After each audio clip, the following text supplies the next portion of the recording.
옛날 옛적 조선 후기, 충청도 깊숙한 산골 마을에 장씨 집안이 살고 있었습니다. 한때는 넓은 땅과 높은 벼슬을 자랑하던 양반가였지만 세월이 흐르면서 점점 기울어져 가고 있었죠.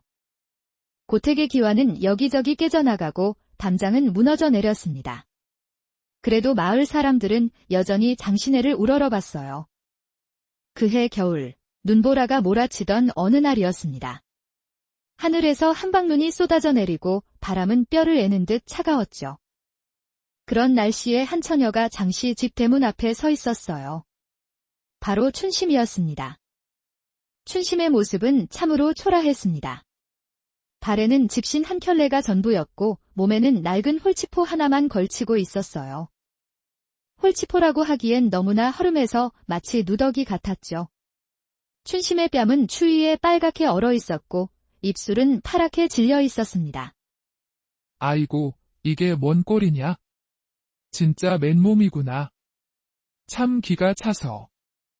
대문을 열고 나온 시어머니가 한숨을 내쉬었어요. 장시내의 어른인 정씨 부인은 춘심을 위아래로 훑어보더니 고개를 저었습니다. 짐짝도 이런 짐짝이 없구나. 이런 걸 며느리라고 들여와야 하나? 정씨 부인의 말은 날카로웠습니다. 춘심은 고개를 숙인 채 아무 말도 하지 못했어요. 사실 춘심 자신도 알고 있었거든요.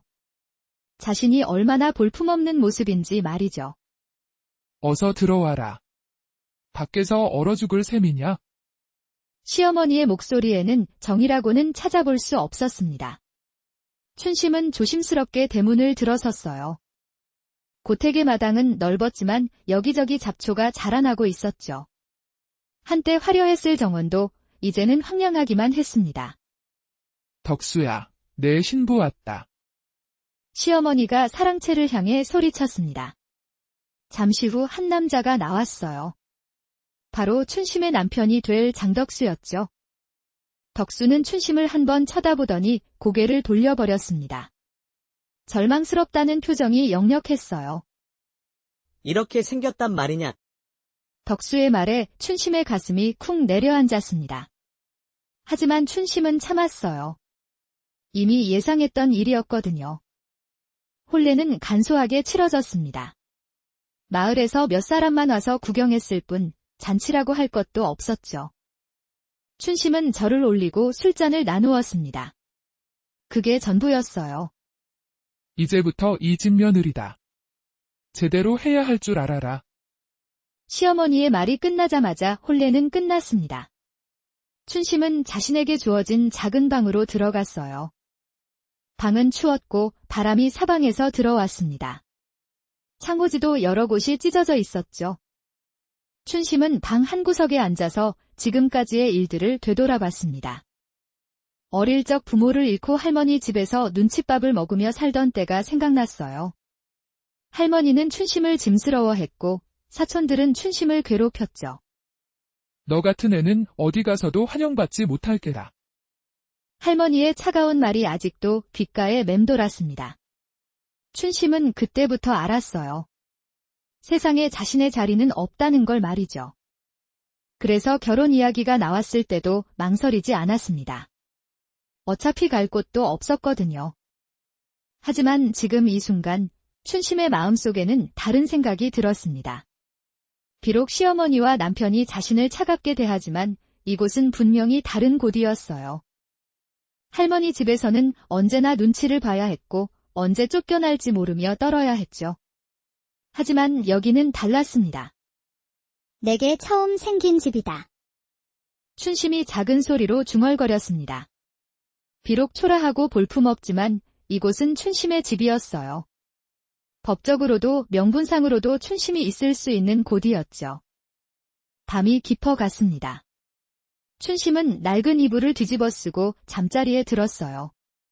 추위에 몸이 떨렸지만 마음은 어느 때보다 단단했습니다. 춘심은 다짐했어요. 어떤 일이 있어도 이곳을 떠나지 않겠다고 말이죠. 창밖으로는 여전히 눈이 내리고 있었습니다. 하얀 눈이 고택의 낡은 기와 위에 쌓여가고 있었어요. 춘심은 그 눈을 바라보며 생각했습니다. 눈이 쌓이면 더러운 것들을 덮어주듯이 자신도 언젠가는 이 집의 온기를 가져다 줄 수 있을 거라고 말이죠. 그렇게 춘심의 새로운 삶이 시작되었습니다. 하루하루가 견뎌내야 하는 삶이었지만 세월은 흘러갔습니다. 춘심이 장씨 집에 시집 온 지 벌써 4년이 지났어요. 하지만 집안 사정은 나아지기는커녕 더욱 어려워졌습니다. 흉년이 연거푸 들어서 수확은 형편없었고 빚만 늘어갔죠. 그런 가운데서도 춘심에게는 큰 기쁨이 하나 생겼습니다. 바로 아들 장우를 낳은 것이었어요. 춘심은 아들을 품에 안고 있으면 세상 모든 고통이 사라지는 것 같았습니다. 우리 우야, 엄마가 꼭 잘 키워줄게. 춘심은 밤마다 아들을 재우며 이렇게 속삭였어요. 하지만 현실은 냉혹했습니다. 집안에는 먹을 것이 점점 떨어져 갔고 어린 장우마저 배를 골아야 했죠. 이놈의 계집애가 애까지 굶기고 있구나. 시어머니 정씨 부인의 한숨이 깊어져만 갔습니다. 정씨 부인도 손자가 예쁘긴 했지만 굶주리는 아이를 보고만 있을 수는 없었어요. 어느 날 아침 정씨 부인이 춘심을 불렀습니다. 춘심아, 이리 와 보아라. 네, 어머님. 춘심이 조심스럽게 다가가자 정씨 부인이 입을 열었어요. 우를 큰 댁으로 보내는 게 어떻겠느냐? 춘심의 얼굴이 하얗게 질렸습니다. 큰 댁은 한양에서 벼슬을 하고 있어 형편이 훨씬 나은 곳이었죠. 어머님, 그런 말씀을 하시면 우를 굶기고 싶으냐? 큰 댁에 가면 제대로 된 밥이라도 먹을 수 있을 것 아니냐? 춘심의 가슴이 찢어지는 것 같았습니다. 하지만 정씨 부인의 말이 틀린 건 아니었어요. 이대로 두면 장우가 정말 굶어 죽을지도 모르는 상황이었거든요. 서방님께서도 그리 생각하시나요? 춘심이 떨리는 목소리로 물었습니다. 덕수는 고개를 끄덕였어요. 어머니 말씀이 맞다. 우리가 우를 제대로 키울 수 없지 않느냐. 그날 밤 춘심은 잠든 아들을 바라보며 밤새 울었습니다.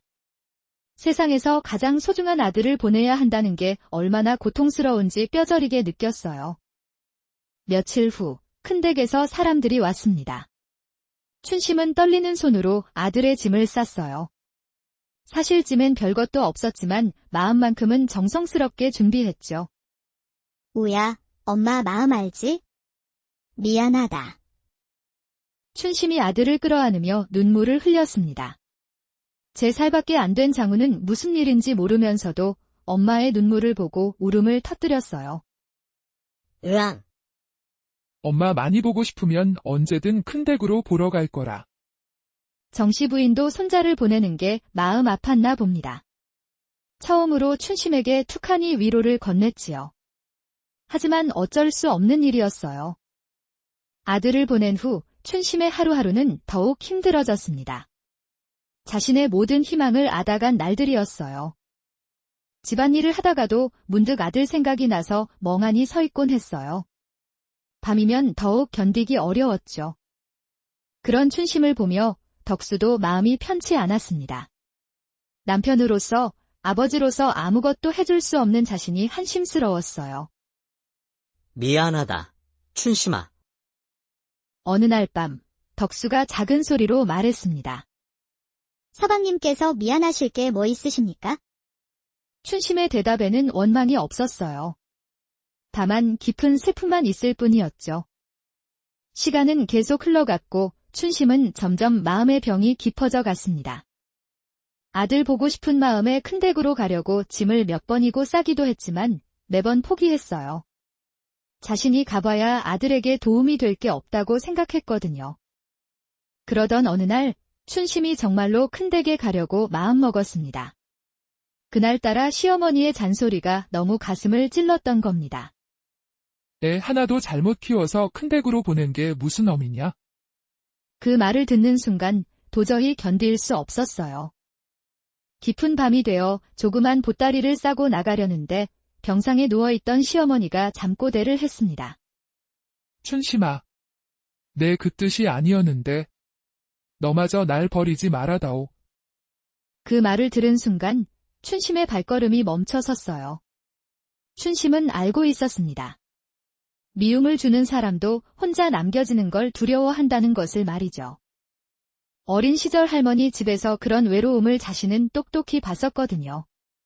춘심은 조용히 보따리를 풀었습니다. 그리고 시어머니 곁에 앉아서 미음을 끓여드렸어요. 그해 가을, 갑작스러운 일이 벌어졌습니다. 마을에 역병이 돌기 시작한 것이었어요. 세상도 무심하게 덕수도 그 병에 걸리고 말았습니다. 더는 내려갈 곳이 없다고 생각했는데 더한 시련들이 계속 찾아왔죠. 춘심아, 우를 잘 부탁한다. 덕수는 마지막 말을 남기고 세상을 떠났습니다. 춘심은 남편의 시신 앞에서 오열했어요. 비록 사랑하는 사이는 아니었지만 함께 살아온 정이 있었거든요. 장례는 큰 댁에서 치러졌습니다. 춘심은 오랜만에 아들 장우를 만날 수 있었어요. 장우는 많이 자랐지만 여전히 춘심을 알아봤습니다. 어머니, 아들이 달려와 품에 안기는 순간 춘심은 다시 한번 다짐했습니다. 이 세상과 끝까지 맞서 살아가겠다고 말이죠. 아들을 위해서라도 포기할 수 없었어요. 남편을 잃고 고택에는 시어머니와 춘심만 남게 되었습니다. 두 여인의 힘겨운 삶이 계속되고 있었죠. 남편을 잃은 후 춘심의 삶은 더욱 막막해졌습니다. 고택에는 시어머니 정씨 부인과 춘심 둘만 남았고 생계를 이어갈 방법을 찾아야 했어요. 춘심은 집에서 기를 수 있는 닭이며 텃밭 채소를 키워서 장터에 내다 팔기 시작했습니다. 처음에는 달걀 몇 개, 무청 한 다발이 전부였어요. 하지만 춘심은 포기하지 않았습니다. 매일 새벽같이 일어나서 장터로 향했죠. 계집애가 어디서 나다니며 장사를 한다고 하는 거냐? 마을 사람들의 시선은 곱지 않았습니다. 양반집 며느리가 장터에서 장사를 한다는 게 말이 안 된다는 거였어요. 하지만 춘심은 신경 쓰지 않았습니다. 어머님 드실 약값이라도 벌어야죠. 춘심의 대답은 언제나 담담했어요. 자존심보다는 현실이 더 중요했거든요. 그러던 어느 날 춘심에게 전환점이 찾아왔습니다. 장터에서 평상시와 같이 채소를 팔고 있는데 상인들이 큰 소리로 다투는 소리가 들렸어요. 그 땅이 얼마나 좋다고 그런 값을 부르시오. 아니올시다. 이 땅은 물이 좋고 해도 잘 들어서 농사짓기 딱 좋습니다. 말도 안 되는 소리를. 그 땅은 작년에 물이 말라서 농사를 망쳤다고 들었소. 두 상인이 어떤 땅을 두고 가격을 놓고 다투고 있었습니다. 춘심은 처음에는 그냥 지나칠 생각이었어요. 하지만 상인들이 말하는 땅이 어디인지 알게 되자 가만히 있을 수 없었습니다. 저기, 잠깐만요. 춘심이 조심스럽게 다가가자 상인들이 이상한 눈으로 바라봤어요. 뭔 일이오? 혹시 말씀하시는 땅이 수리목 근처 논 말씀이신가요? 춘심의 말에 상인들이 놀랐습니다. 정확히 맞힌 것이었어요. 어떻게 아시오? 그 논은 물길이 끊어져 있습니다. 한 해 농사 망칠 거예요. 춘심의 말에 한 상인의 얼굴이 하얗게 변했어요. 비싼 값을 주고 사려던 땅이었거든요. 무슨 말인지 자세히 해보시오. 그 논 위쪽에 있는 큰 바위가 문제입니다. 작년 장마 때 바위가 밀려 내려와서 물길을 막아버렸어요. 그래서 물이 제대로 안 들어가는 겁니다. 춘심의 설명은 정확했습니다. 춘심은 어릴 때부터 이 일대를 뛰어다니며 자랐기 때문에 산과들의 변화를 누구보다 잘 알고 있었어요. 정말입니까? 네, 확실합니다. 대신 그 옆에 있는 작은 논을 보세요. 그쪽은 물이 풍부하고 땅도 기름져서 농사짓기 좋을 거예요. 상인들은 춘심의 말을 듣고 깜짝 놀랐습니다. 여자가, 그것도 장터에서 채소 파는 여자가 이렇게 정확한 정보를 알고 있다는 게 신기했어요. 고맙소. 덕분에 큰일 날 뻔했소. 한 상인이 춘심에게 고마워했습니다. 그리고 몇 푼의 돈을 건네주려 했어요. 아닙니다. 그냥 도움이 되었다니 다행이에요. 춘심은 돈을 받지 않았습니다. 하지만 그날부터 상인들 사이에서 춘심의 소문이 퍼지기 시작했어요. 장터에 있는 장신의 며느리가 땅 보는 눈이 대단하다더라. 그 여자 말 들으면 손해볼 일이 없다고 하던데. 며칠 후부터 춘심을 찾아오는 사람들이 생겼습니다. 땅을 사고 팔 때 조언을 구하러 오는 거였어요. 장씨 댁 며느님, 이 논 어떻게 보십니까?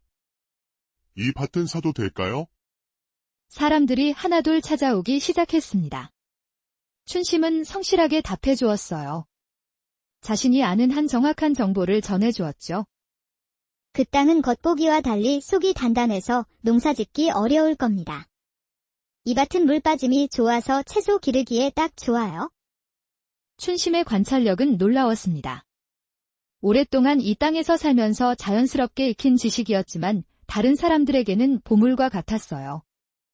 어떤 사람들은 춘심의 조언에 고마워하며 사례금을 주기도 했습니다. 처음에는 사양했지만 시어머니의 병이 심해지면서 약값이 많이 들자 받을 수밖에 없었어요. 어머님, 약 좀 지어 드릴게요. 내가 어디서 돈을 구해왔느냐? 사람들이 땅 보는 일로 사례를 주십니다. 정씨 부인은 처음에는 걱정스러워했습니다. 며느리가 밖에서 이런저런 일을 하는 게 양반과 채통에 맞지 않는다고 생각했거든요. 하지만 춘심이 벌어오는 돈으로 집안 살림이 조금씩 나아지는 걸 보니 마음이 바뀌었어요. 춘심아, 내가 참 기특하구나.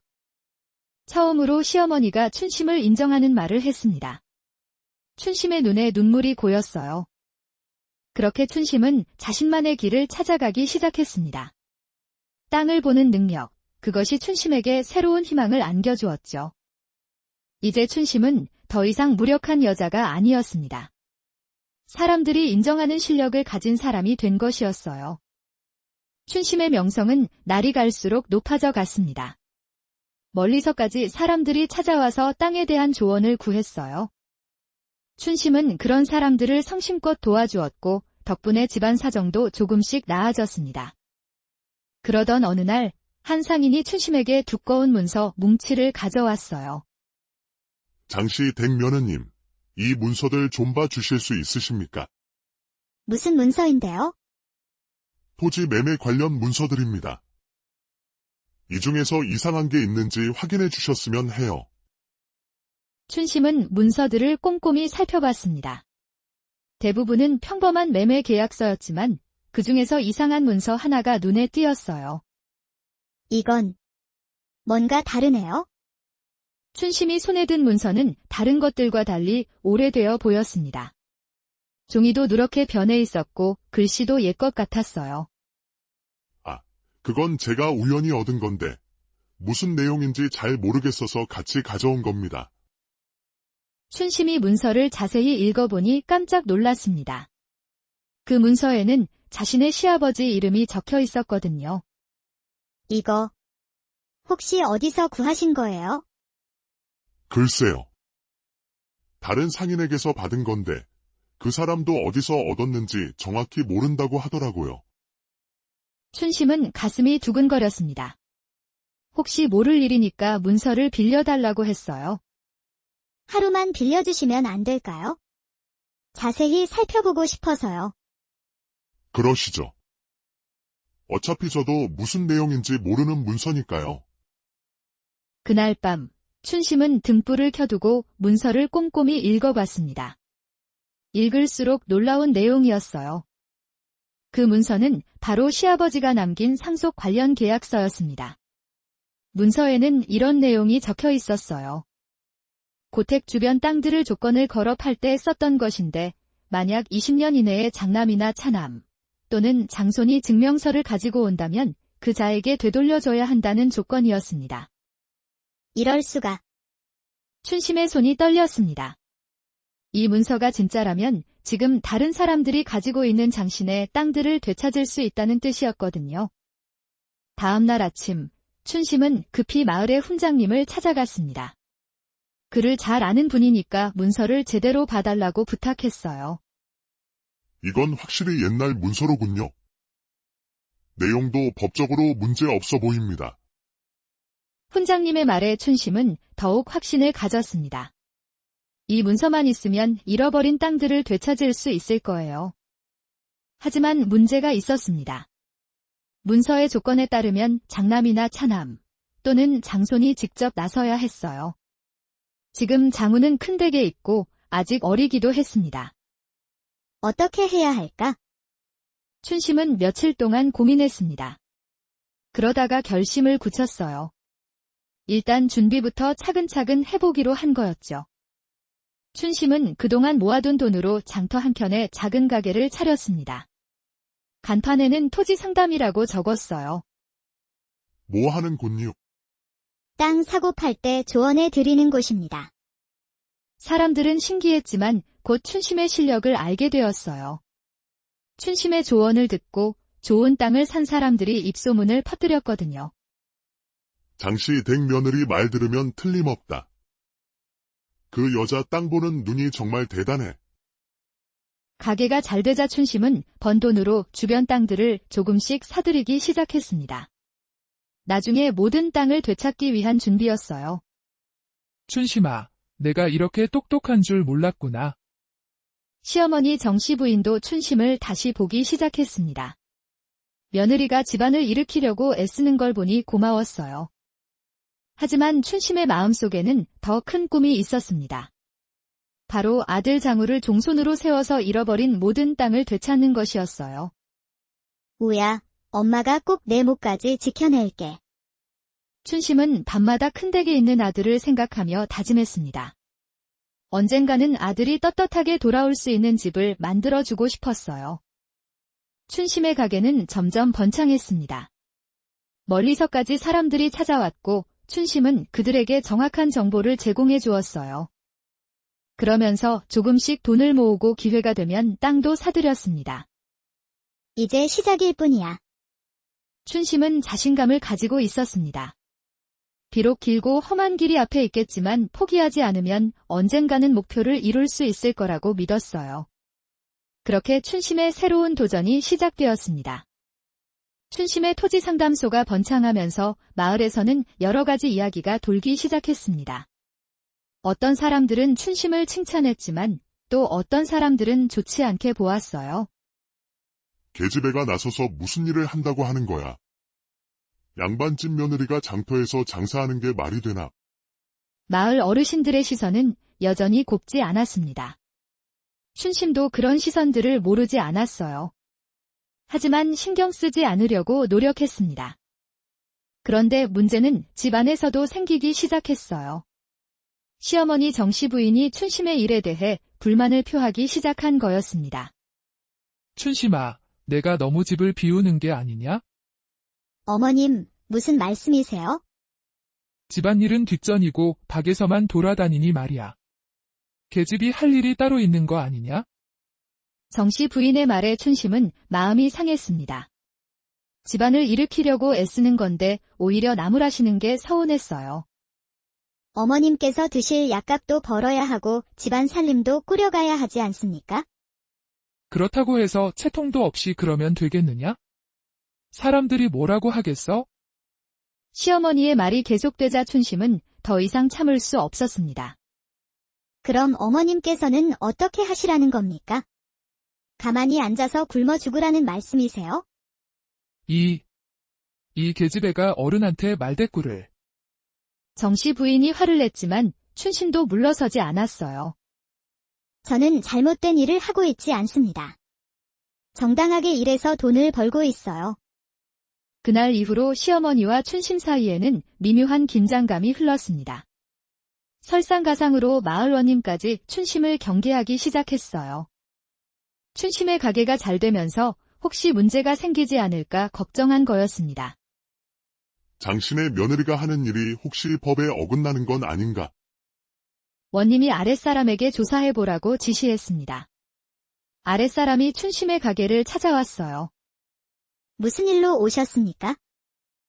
원님께서 하시는 일이 무엇인지 알아보라고 하셨습니다. 춘심은 당당하게 대답했어요. 땅에 대한 정보를 알려드리고 조언을 해드리는 일입니다. 법에 어긋나는 일은 하지 않습니다. 아랫사람은 춘심의 가게를 둘러보고 갔지만 춘심에게는 부담이 되었어요. 언제든 문제가 생길 수 있다는 생각이 들었거든요. 그런 가운데 더 큰 상처를 주는 일이 벌어졌습니다. 큰 댁에서 편지가 온 건데 장우가 춘심을 그리워하지 않는다는 내용이었어요. 그는 이곳 생활에 잘 적응하고 있습니다. 어머니 생각도 별로 안 하는 것 같으니 걱정 마십시오. 편지를 읽는 춘심의 눈에서 눈물이 흘렀습니다. 자식이 자신을 잊어간다는 게 이렇게 아픈 일인지 몰랐어요. 내가 뭘 위해서 이렇게 애쓰고 있는 건가? 춘심은 자신이 하고 있는 일들이 의미가 있는 건지 의심스러워졌습니다. 시어머니는 불만이고 아을 사람들은 좋지 않게 보고 아들은 자신을 잊어가고 있었어요. 그날 밤 춘심은 혼자 마당에 나가서 하늘을 바라봤습니다. 별들이 총총히 떠 있었지만 춘심의 마음은 어두웠어요. 정말 내가 잘못 생각하고 있는 건가? 춘심은 자신의 길이 맞는지 확신이 서지 않았습니다. 하지만 포기할 수는 없었어요. 여기서 포기하면 정말 아무것도 남지 않을 것 같았거든요. 아니야. 나는 올바른 일을 하고 있어? 춘심은 다시 마음을 다잡았습니다.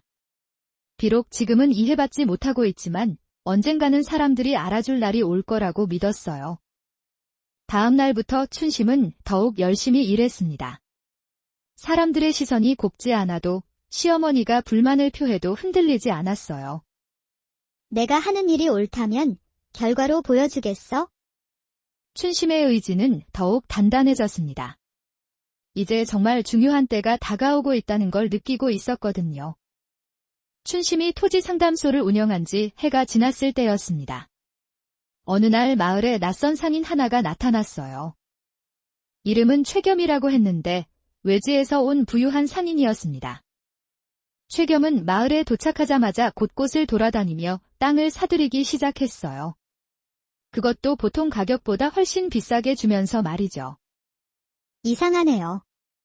왜 갑자기 이런 사람이 나타났을까요? 춘심은 최겸의 행동이 수상하다고 생각했습니다. 분명히 무슨 속셈이 있을 거라고 여겼어요. 며칠 후 최겸이 춘심의 토지 상담소를 찾아왔습니다. 소문을 들으니 이곳에서 땅에 대해 잘 아신다고 하더군요. 그렇습니다. 무슨 일로 오셨나요? 이 근처 땅들을 좀 더 사고 싶은데 조언을 구하고 싶어서요.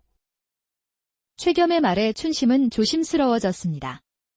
이 사람이 땅을 사들이는 목적이 뭔지 알 수 없었거든요. 어떤 땅을 원하시는지 말씀해 보세요. 이 마을 전체를 다 사고 싶습니다. 특히 저 큰 고택 주변도 마음에 드는군요. 최겸이 가리킨 곳은 바로 춘심이 살고 있는 장신의 고택이었습니다. 춘심의 얼굴이 굳어졌어요. 그 집은 팔 수 없습니다. 왜 그렇지요?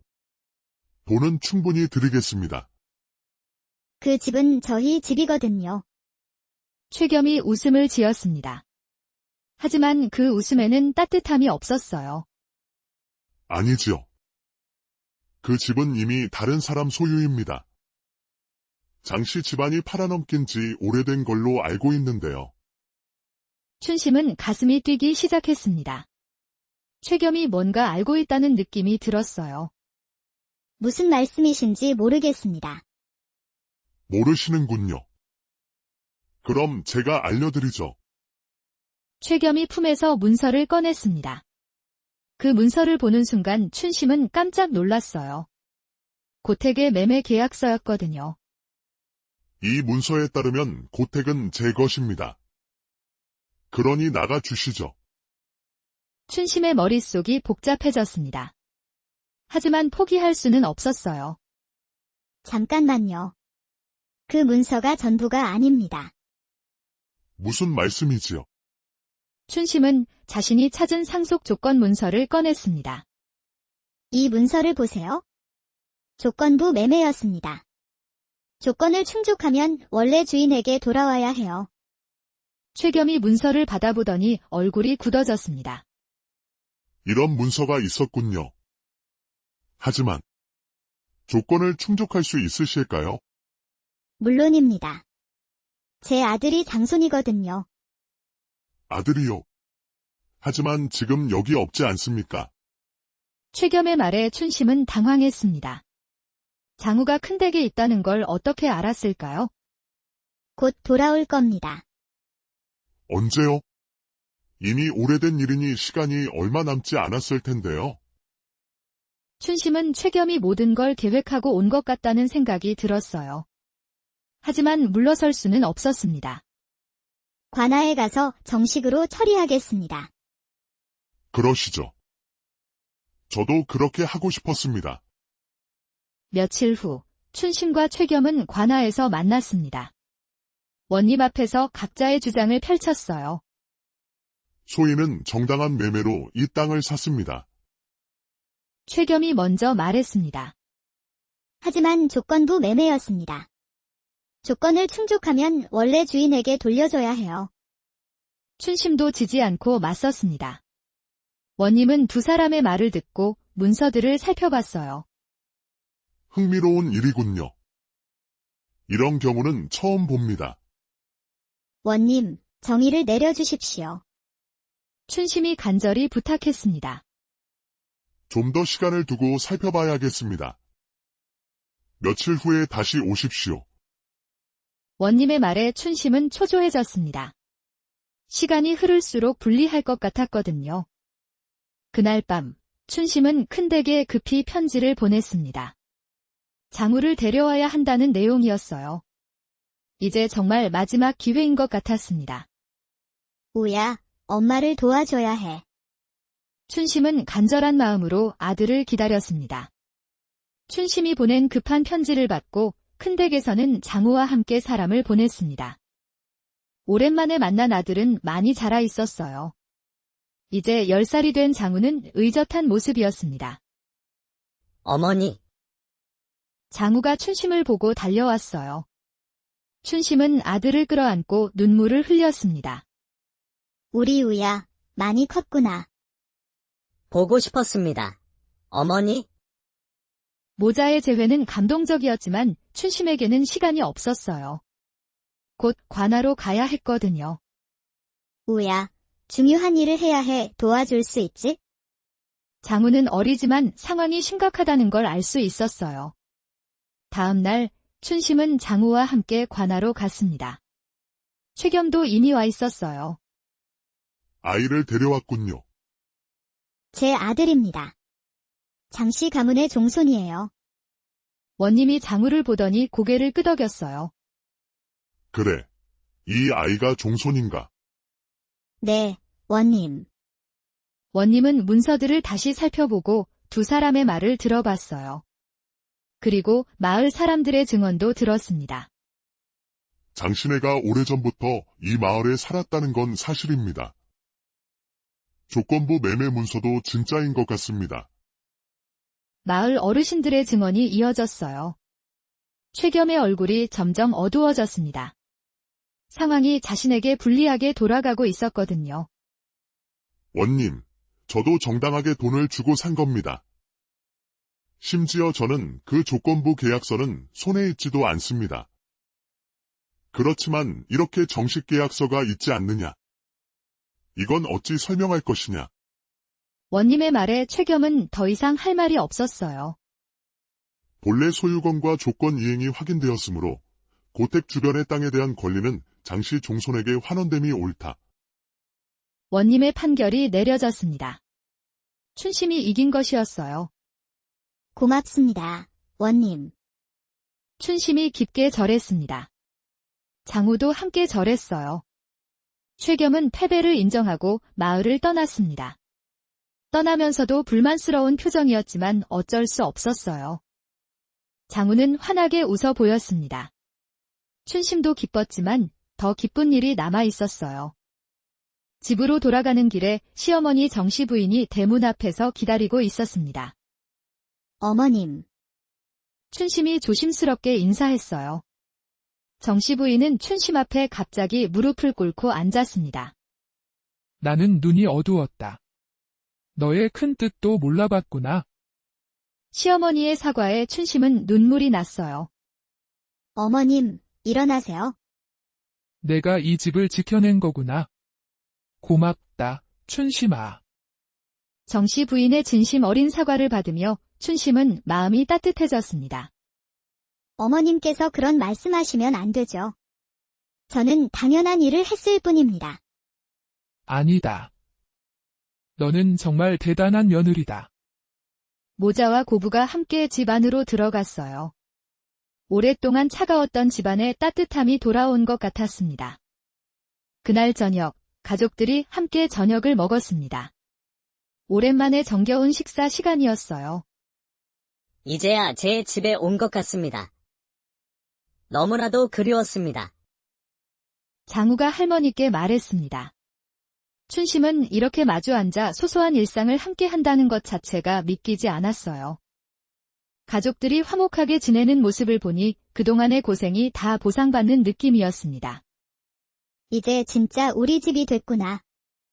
춘심이 중얼거렸습니다. 그날 밤, 춘심은 마당에 나가서 별을 바라봤습니다. 예전에는 외롭고 힘들었던 밤하늘이 이제는 희망차게 보였어요. 드디어 해냈다. 춘심의 마음은 평화로웠습니다. 판결이 난 후 몇 달이 지났습니다. 춘심의 삶은 완전히 바뀌어 있었어요. 옛날 옛적 조선 후기, 충청도 깊숙한 산골 마을에 장씨 집안이 살고 있었습니다. 한때는 넓은 땅과 높은 벼슬을 자랑하던 양반가였지만 세월이 흐르면서 점점 기울어져 가고 있었죠. 고택의 기와는 여기저기 깨져나가고 담장은 무너져 내렸습니다. 그래도 마을 사람들은 여전히 장시내를 우러러봤어요. 그해 겨울, 눈보라가 몰아치던 어느 날이었습니다. 하늘에서 한방눈이 쏟아져 내리고 바람은 뼈를 애는 듯 차가웠죠. 그런 날씨에 한 처녀가 장씨 집 대문 앞에 서 있었어요. 바로 춘심이었습니다.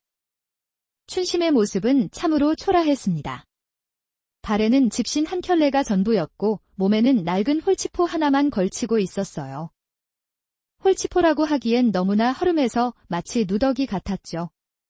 춘심의 뺨은 추위에 빨갛게 얼어 있었고 입술은 파랗게 질려 있었습니다. 아이고, 이게 뭔 꼴이냐? 진짜 맨몸이구나. 참 기가 차서. 대문을 열고 나온 시어머니가 한숨을 내쉬었어요. 장시내의 어른인 정씨 부인은 춘심을 위아래로 훑어보더니 고개를 저었습니다. 짐짝도 이런 짐짝이 없구나. 이런 걸 며느리라고 들여와야 하나? 정씨 부인의 말은 날카로웠습니다. 춘심은 고개를 숙인 채 아무 말도 하지 못했어요. 사실 춘심 자신도 알고 있었거든요. 자신이 얼마나 볼품없는 모습인지 말이죠. 어서 들어와라. 밖에서 얼어 죽을 셈이냐? 시어머니의 목소리에는 정이라고는 찾아볼 수 없었습니다. 춘심은 조심스럽게 대문을 들어섰어요. 고택의 마당은 넓었지만 여기저기 잡초가 자라나고 있었죠. 한때 화려했을 정원도 이제는 황량하기만 했습니다. 덕수야, 내 신부 왔다. 시어머니가 사랑채를 향해 소리쳤습니다. 잠시 후 한 남자가 나왔어요. 바로 춘심의 남편이 될 장덕수였죠. 덕수는 춘심을 한번 쳐다보더니 고개를 돌려버렸습니다. 절망스럽다는 표정이 역력했어요. 이렇게 생겼단 말이냐? 덕수의 말에 춘심의 가슴이 쿵 내려앉았습니다. 하지만 춘심은 참았어요. 이미 예상했던 일이었거든요. 혼례는 간소하게 치러졌습니다. 마을에서 몇 사람만 와서 구경했을 뿐 잔치라고 할 것도 없었죠. 춘심은 절을 올리고 술잔을 나누었습니다. 그게 전부였어요. 이제부터 이 집 며느리다. 제대로 해야 할 줄 알아라. 시어머니의 말이 끝나자마자 혼례는 끝났습니다. 춘심은 자신에게 주어진 작은 방으로 들어갔어요. 방은 추웠고 바람이 사방에서 들어왔습니다. 창호지도 여러 곳이 찢어져 있었죠. 춘심은 방 한구석에 앉아서 지금까지의 일들을 되돌아봤습니다. 어릴 적 부모를 잃고 할머니 집에서 눈칫밥을 먹으며 살던 때가 생각났어요. 할머니는 춘심을 짐스러워했고 사촌들은 춘심을 괴롭혔죠. 너 같은 애는 어디 가서도 환영받지 못할 게다. 할머니의 차가운 말이 아직도 귓가에 맴돌았습니다. 춘심은 그때부터 알았어요. 세상에 자신의 자리는 없다는 걸 말이죠. 그래서 결혼 이야기가 나왔을 때도 망설이지 않았습니다. 어차피 갈 곳도 없었거든요. 하지만 지금 이 순간 춘심의 마음속에는 다른 생각이 들었습니다. 비록 시어머니와 남편이 자신을 차갑게 대하지만 이곳은 분명히 다른 곳이었어요. 할머니 집에서는 언제나 눈치를 봐야 했고 언제 쫓겨날지 모르며 떨어야 했죠. 하지만 여기는 달랐습니다. 내게 처음 생긴 집이다. 춘심이 작은 소리로 중얼거렸습니다. 비록 초라하고 볼품없지만 이곳은 춘심의 집이었어요. 법적으로도 명분상으로도 춘심이 있을 수 있는 곳이었죠. 밤이 깊어갔습니다. 춘심은 낡은 이불을 뒤집어 쓰고 잠자리에 들었어요. 추위에 몸이 떨렸지만 마음은 어느 때보다 단단했습니다. 춘심은 다짐했어요. 어떤 일이 있어도 이곳을 떠나지 않겠다고 말이죠. 창밖으로는 여전히 눈이 내리고 있었습니다. 하얀 눈이 고택의 낡은 기와 위에 쌓여가고 있었어요. 춘심은 그 눈을 바라보며 생각했습니다. 눈이 쌓이면 더러운 것들을 덮어주듯이 자신도 언젠가는 이 집의 온기를 가져다 줄 수 있을 거라고 말이죠. 그렇게 춘심의 새로운 삶이 시작되었습니다. 하루하루가 견뎌내야 하는 삶이었지만 세월은 흘러갔습니다. 춘심이 장씨 집에 시집온 지 벌써 4년이 지났어요. 하지만 집안 사정은 나아지기는커녕 더욱 어려워졌습니다. 흉년이 연거푸 들어서 수확은 형편없었고 빚만 늘어갔죠. 그런 가운데서도 춘심에게는 큰 기쁨이 하나 생겼습니다. 바로 아들 장우를 낳은 것이었어요. 춘심은 아들을 품에 안고 있으면 세상 모든 고통이 사라지는 것 같았습니다. 우리 우야, 엄마가 꼭 잘 키워줄게. 춘심은 밤마다 아들을 재우며 이렇게 속삭였어요. 하지만 현실은 냉혹했습니다. 집안에는 먹을 것이 점점 떨어져 갔고 어린 장우마저 배를 골아야 했죠. 이놈의 계집애가 애까지 굶기고 있구나. 시어머니 정씨 부인의 한숨이 깊어져만 갔습니다. 정씨 부인도 손자가 예쁘긴 했지만 굶주리는 아이를 보고만 있을 수는 없었어요. 어느 날 아침 정씨 부인이 춘심을 불렀습니다. 춘심아, 이리 와 보아라. 네, 어머님. 춘심이 조심스럽게 다가가자 정씨 부인이 입을 열었어요. 우를 큰 댁으로 보내는 게 어떻겠느냐? 춘심의 얼굴이 하얗게 질렸습니다. 큰 댁은 한양에서 벼슬을 하고 있어 형편이 훨씬 나은 곳이었죠. 어머님, 그런 말씀을 하시면 우를 굶기고 싶으냐? 큰 댁에 가면 제대로 된 밥이라도 먹을 수 있을 것 아니냐? 춘심의 가슴이 찢어지는 것 같았습니다. 하지만 정씨 부인의 말이 틀린 건 아니었어요. 이대로 두면 장우가 정말 굶어 죽을지도 모르는 상황이었거든요. 서방님께서도 그리 생각하시나요? 춘심이 떨리는 목소리로 물었습니다. 덕수는 고개를 끄덕였어요. 어머니 말씀이 맞다. 우리가 우를 제대로 키울 수 없지 않느냐. 그날 밤 춘심은 잠든 아들을 바라보며 밤새 울었습니다. 세상에서 가장 소중한 아들을 보내야 한다는 게 얼마나 고통스러운지 뼈저리게 느꼈어요. 며칠 후 큰 댁에서 사람들이 왔습니다. 춘심은 떨리는 손으로 아들의 짐을 쌌어요. 사실 짐엔 별것도 없었지만 마음만큼은 정성스럽게 준비했죠. 우야, 엄마 마음 알지? 미안하다. 춘심이 아들을 끌어안으며 눈물을 흘렸습니다. 제 살밖에 안 된 장우는 무슨 일인지 모르면서도 엄마의 눈물을 보고 울음을 터뜨렸어요. 으앙. 엄마 많이 보고 싶으면 언제든 큰 댁으로 보러 갈 거라. 정씨 부인도 손자를 보내는 게 마음 아팠나 봅니다. 처음으로 춘심에게 툭하니 위로를 건넸지요. 하지만 어쩔 수 없는 일이었어요. 아들을 보낸 후 춘심의 하루하루는 더욱 힘들어졌습니다. 자신의 모든 희망을 앗아간 날들이었어요. 집안일을 하다가도 문득 아들 생각이 나서 멍하니 서 있곤 했어요. 밤이면 더욱 견디기 어려웠죠. 그런 춘심을 보며 덕수도 마음이 편치 않았습니다. 남편으로서, 아버지로서 아무것도 해줄 수 없는 자신이 한심스러웠어요. 미안하다, 춘심아. 어느 날 밤, 덕수가 작은 소리로 말했습니다. 서방님께서 미안하실 게 뭐 있으십니까? 춘심의 대답에는 원망이 없었어요. 다만 깊은 슬픔만 있을 뿐이었죠. 시간은 계속 흘러갔고 춘심은 점점 마음의 병이 깊어져 갔습니다. 아들 보고 싶은 마음에 큰 댁으로 가려고 짐을 몇 번이고 싸기도 했지만 매번 포기했어요. 자신이 가봐야 아들에게 도움이 될 게 없다고 생각했거든요. 그러던 어느 날 춘심이 정말로 큰 댁에 가려고 마음먹었습니다.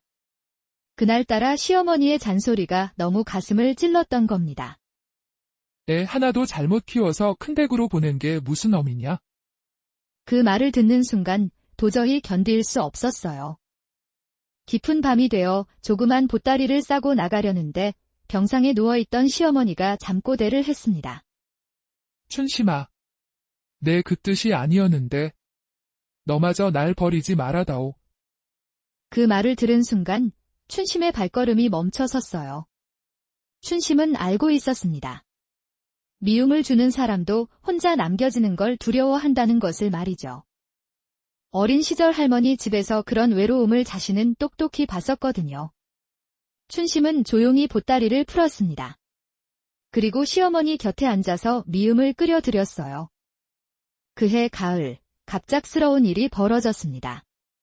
마을에 역병이 돌기 시작한 것이었어요. 세상도 무심하게 덕수도 그 병에 걸리고 말았습니다. 더는 내려갈 곳이 없다고 생각했는데 더한 시련들이 계속 찾아왔죠. 춘심아. 오를 잘 부탁한다. 덕수는 마지막 말을 남기고 세상을 떠났습니다. 춘심은 남편의 시신 앞에서 오열했어요. 비록 사랑하는 사이는 아니었지만 함께 살아온 정이 있었거든요. 장례는 큰 댁에서 치러졌습니다. 춘심은 오랜만에 아들 장우를 만날 수 있었어요. 장우는 많이 자랐지만 여전히 춘심을 알아봤습니다. 어머니, 아들이 달려와 품에 안기는 순간 춘심은 다시 한번 다짐했습니다. 이 세상과 끝까지 맞서 살아가겠다고 말이죠. 아들을 위해서라도 포기할 수 없었어요. 남편을 잃고 고택에는 시어머니와 춘심만 남게 되었습니다. 두 여인의 힘겨운 삶이 계속되고 있었죠. 남편을 잃은 후 춘심의 삶은 더욱 막막해졌습니다. 고택에는 시어머니 정씨 부인과 춘심 둘만 남았고 생계를 이어갈 방법을 찾아야 했어요. 춘심은 집에서 기를 수 있는 닭이며 텃밭 채소를 키워서 장터에 내다 팔기 시작했습니다. 처음에는 달걀 몇 개, 무청 한 다발이 전부였어요. 하지만 춘심은 포기하지 않았습니다. 매일 새벽같이 일어나서 장터로 향했죠. 계집애가 어디서 나다니며 장사를 한다고 하는 거냐? 마을 사람들의 시선은 곱지 않았습니다. 양반집 며느리가 장터에서 장사를 한다는 게 말이 안 된다는 거였어요. 하지만 춘심은 신경 쓰지 않았습니다. 어머님 드실 약값이라도 벌어야죠. 춘심의 대답은 언제나 담담했어요. 자존심보다는 현실이 더 중요했거든요. 그러던 어느 날 춘심에게 전환점이 찾아왔습니다. 장터에서 평상시와 같이 채소를 팔고 있는데 상인들이 큰 소리로 다투는 소리가 들렸어요. 그 땅이 얼마나 좋다고 그런 값을 부르시오. 아니올시다. 이 땅은 물이 좋고 해도 잘 들어서 농사짓기 딱 좋습니다.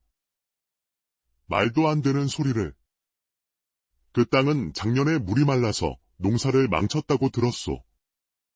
두 상인이 어떤 땅을 두고 가격을 놓고 다투고 있었습니다. 춘심은 처음에는 그냥 지나칠 생각이었어요. 하지만 상인들이 말하는 땅이 어디인지 알게 되자 가만히 있을 수 없었습니다. 저기, 잠깐만요. 춘심이 조심스럽게 다가가자 상인들이 이상한 눈으로 바라봤어요. 뭔 일이오? 혹시 말씀하시는 땅이 수리목 근처 논 말씀이신가요? 춘심의 말에 상인들이 놀랐습니다. 정확히 맞힌 것이었어요. 어떻게 아시오? 그 논은 물길이 끊어져 있습니다. 한 해 농사 망칠 거예요. 춘심의 말에 한 상인의 얼굴이 하얗게 변했어요.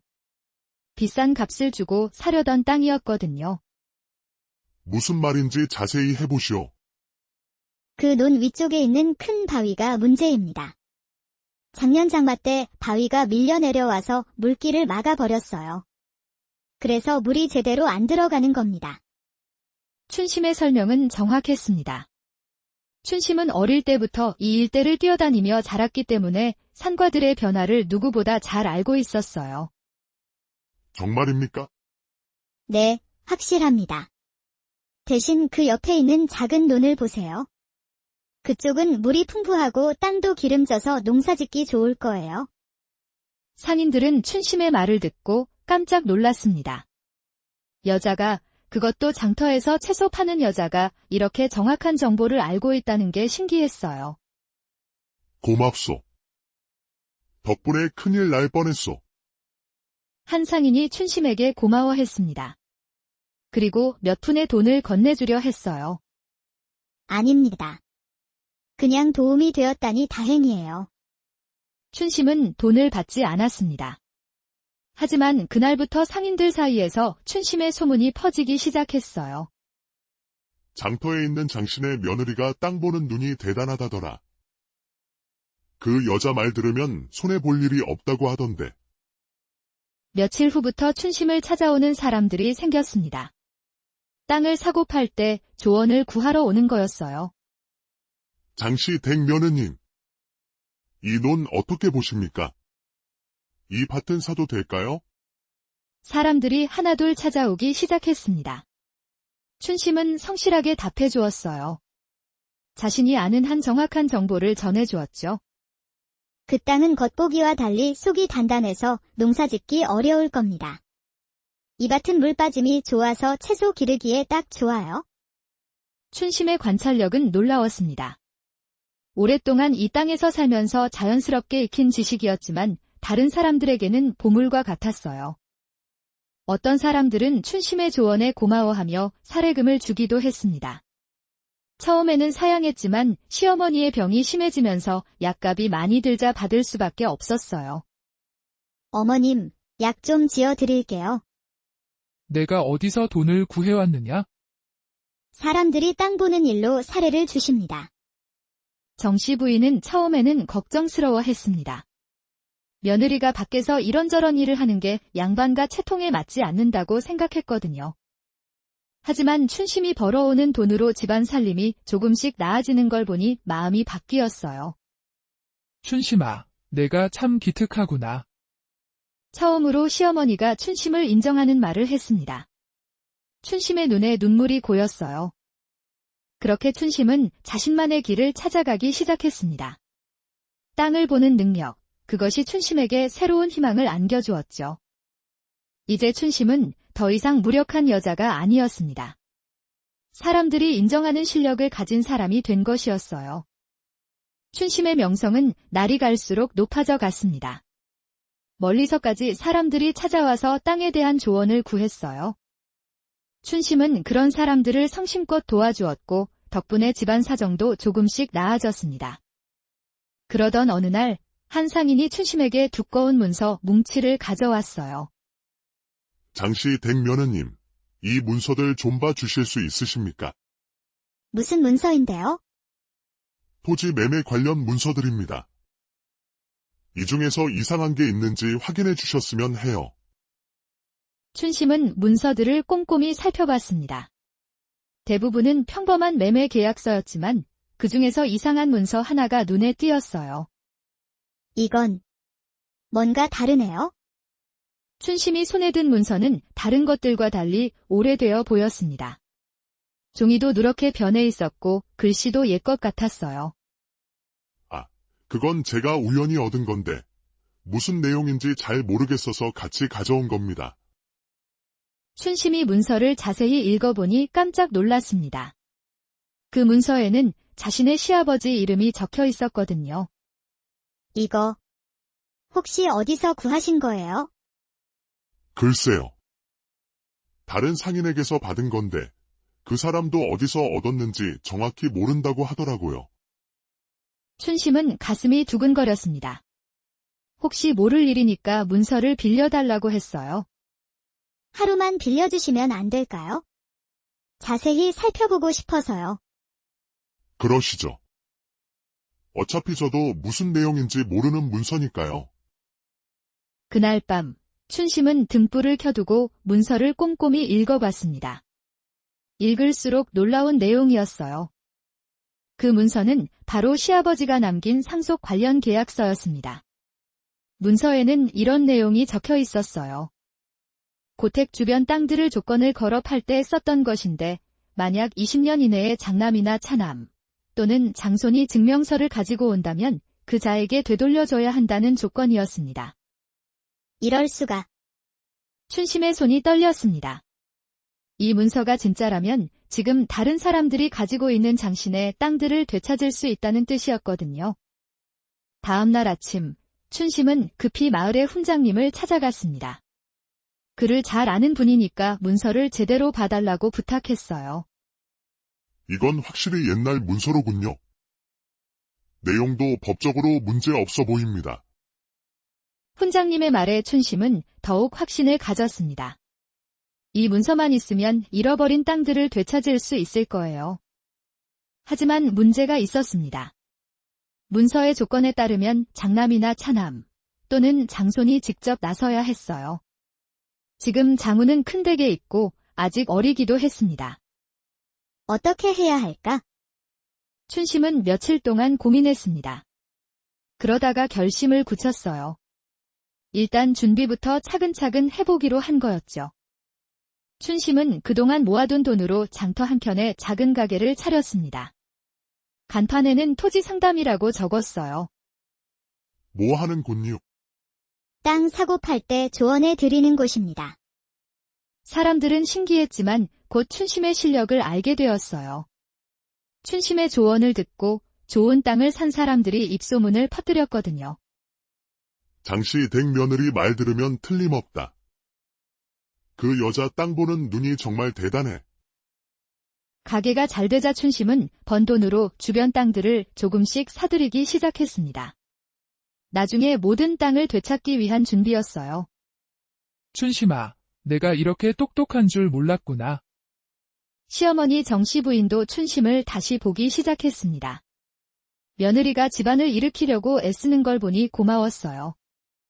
하지만 춘심의 마음속에는 더 큰 꿈이 있었습니다. 바로 아들 장우를 종손으로 세워서 잃어버린 모든 땅을 되찾는 것이었어요. 우야, 엄마가 꼭 내 목까지 지켜낼게. 춘심은 밤마다 큰 댁에 있는 아들을 생각하며 다짐했습니다. 언젠가는 아들이 떳떳하게 돌아올 수 있는 집을 만들어주고 싶었어요. 춘심의 가게는 점점 번창했습니다.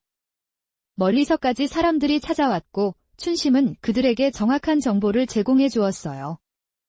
그러면서 조금씩 돈을 모으고 기회가 되면 땅도 사들였습니다.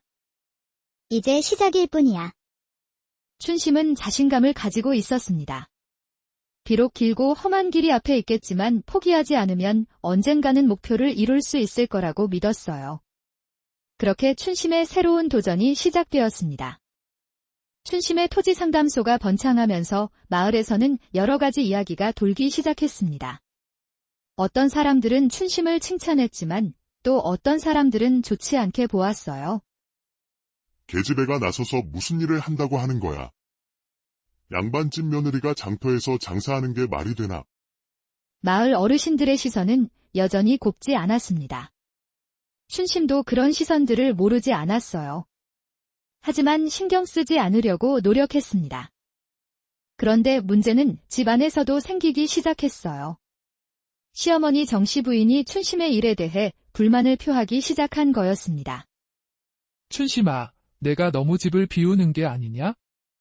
어머님, 무슨 말씀이세요? 집안일은 뒷전이고 밖에서만 돌아다니니 말이야. 계집이 할 일이 따로 있는 거 아니냐? 정씨 부인의 말에 춘심은 마음이 상했습니다. 집안을 일으키려고 애쓰는 건데 오히려 나무라시는 게 서운했어요. 어머님께서 드실 약값도 벌어야 하고 집안 살림도 꾸려가야